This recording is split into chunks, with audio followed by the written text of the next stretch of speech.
शुरू करते हैं। हमारे साथ हमारा पैनल तैयार है। गावा सर, गुड मॉर्निंग। बताइए आपका क्विक सिंगल। क्विक सिंगल है एबीबी, जैसे आपने बताया, कैपिटल गुड्स ट्रेड कर रहा है 8240। स्टॉप लगेगा 8150 का।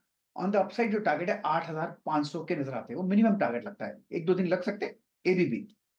एबीबी 8500 तक के टारगेट यहाँ पर गाबा सर के। और आज देखते ही लग रहा था कि इसमें कुछ मूव आने की तैयारी हो रही है। चलिए, शिवांगी भी जुड़ी हमारे साथ। Shivangi, good morning. शिवांगी, आपकी ट्रेड। Very good morning. मेरी रडार पे है रेलवे स्टॉक्स, आईआरसीटीसी पे नज़र है। स्टॉक एक अच्छी रिकवरी दिखाते हुए दिख रहा है और अपनी की एक्सपोनेंशियल मूविंग एवरेज के ऊपर सस्टेन करते हुए नज़र आ रहा है। हम देख रहे हैं कि कोई मिनिस्ट्रीज़ जो है मेजर चेंज नहीं हुए हैं, तो पॉजिटिव रुझान रहेगा। मार्केट में मोमेंटम जो है कंटिन्यू होते हुए दिखेगी। सो यहाँ पे खरीदारी की सलाह है।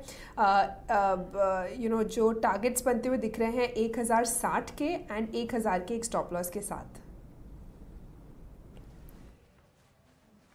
ओके, आईआरसीटी से 1027 पे, जो कि आज का डेरिवेटिव्स में टॉप गिनर है, वो आप पिक करती हुई।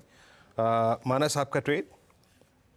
देखिए, मेरा ट्रेड ओबराय रियल्टी है। ओबराय रियल्टी तैयार है एक फ्रेश ब्रेकआउट के लिए। कंसोलिडेशन देखने को मिल रहा था, लेकिन अब स्टॉक बिल्कुल तैयार है एक फ्रेश ब्रेकआउट के लिए। तो करंट लेवल्स पे ओबराय रियल्टी में खरीदारी करेंगे। स्टॉप लॉसेस आपको लगाने हैं 1904 के करंट लेवल्स पे। आप खरीदारी करिए और अब आपको 2000 रुपए के टारगेट सेट करने हैं ओबराय रियल्टी में। अगर ऑप्शन में आप ट्रेड लेना चाहें तो 1940 का कॉल ऑप्शन ले सकते हैं। उसके प्राइस चल रहे हैं 54 रुपीज के आसपास। तो वहां पर आप 39 रुपीज के स्टॉप लॉस से खरीदारी करिए और 85 रुपीज के टारगेट सेट करिए। ओके, ओबराय रियल्टी, यहाँ पे आपने फ्यूचर्स प्लस एक ऑप्शंस का विकल्प दिया है। Kavita ji, good morning. आपका ट्रेड करेगा मैम? या वीरेंद्र जी, सो सिप्ला पर होगा ट्रेड। अभी एज ऑफ नाउ 1544 पर है, बहुत अच्छे ब्रेकआउट की तरफ है। 1575 1585 के प्राइस टारगेट के लिए सिप्ला पर बाय ट्रेड इनिशिएट करें। 1535 का स्टॉप लॉस मेंटेन। ओके, आशीष बहते जी, आपका क्विक सिंगल। जी अनुज जी, बीएचईएल पे खरीदारी की सलाह रहेगी। सेटअप काफी अच्छा बना हुआ है। स्टॉक अभी भी अपने 20 डेमा के नीचे है, तो हमें लग रहा है कि इसमें मोमेंटम यहाँ से बिल्टअप अच्छा खासा हो सकता है। तो खरीदारी की सलाह है बीएचईएल में। जो स्टॉप लॉस इसमें लगाना है वो है 283 का एक एसएल लगाए। 293 का पहला टारगेट एंड 299 के सेकंड टारगेट के लिए खरीदारी की सलाह है।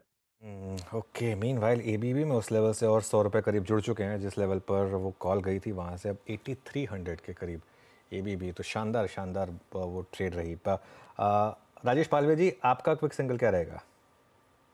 अनुज जी, स्टॉक पसंद आ रहा है ऑनकॉर कंटेनर कॉर्पोरेशन।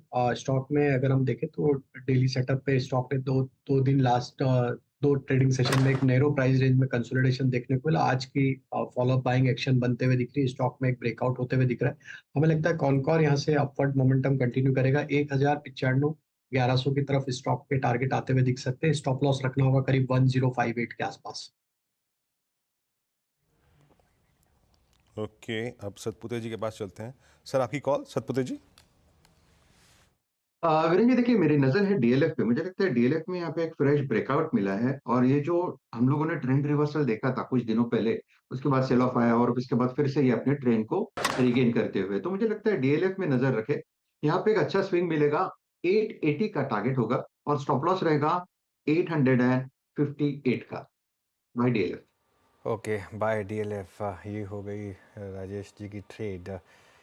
मीनवाइल गुरांग जी से एक बात करते हैं। गुरांग जी, रेलवे स्टॉक्स अच्छे मूव आ रहे हैं आज। आईआरसीटीसी 4.5% ऊपर। आज हमने बात की थी कि अब आज रेलवे स्टॉक में शायद कुछ मोमेंटम दिखे आपको, क्योंकि स्टेटस को है और वो एलआई को नहीं गई है। वो अश्विनी वैष्णव जी ही वापस आए हैं।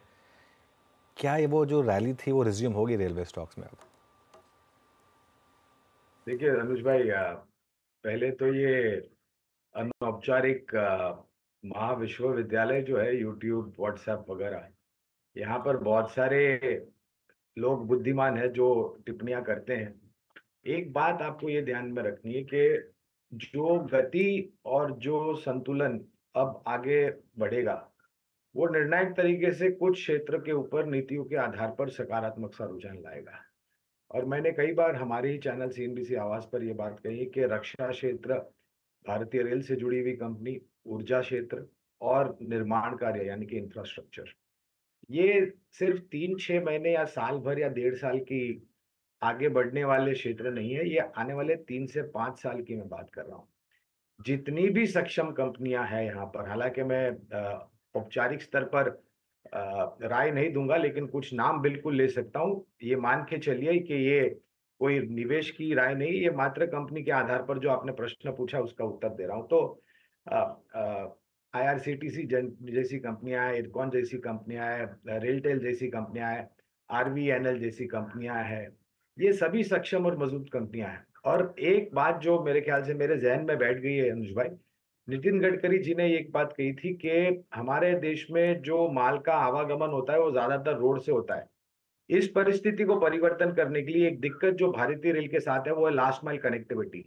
ये लास्ट माइल कनेक्टिविटी सिर्फ 6 महीने 1 साल में पूरी नहीं कर सकेंगे। इसके लिए आपको बहुत ही सकारात्मक भारतीय रेल नेटवर्क सुधारने की जो विचारधारा है वो सामने रखनी पड़ेगी।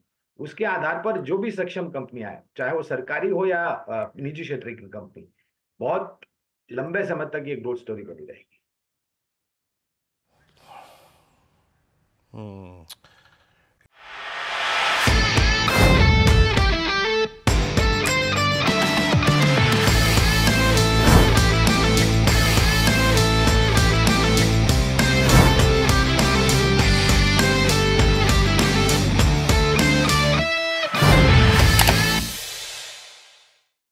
बता दें कि मनी कंट्रोल पर दिए गए विचार एक्सपर्ट्स के अपने निजी विचार होते हैं।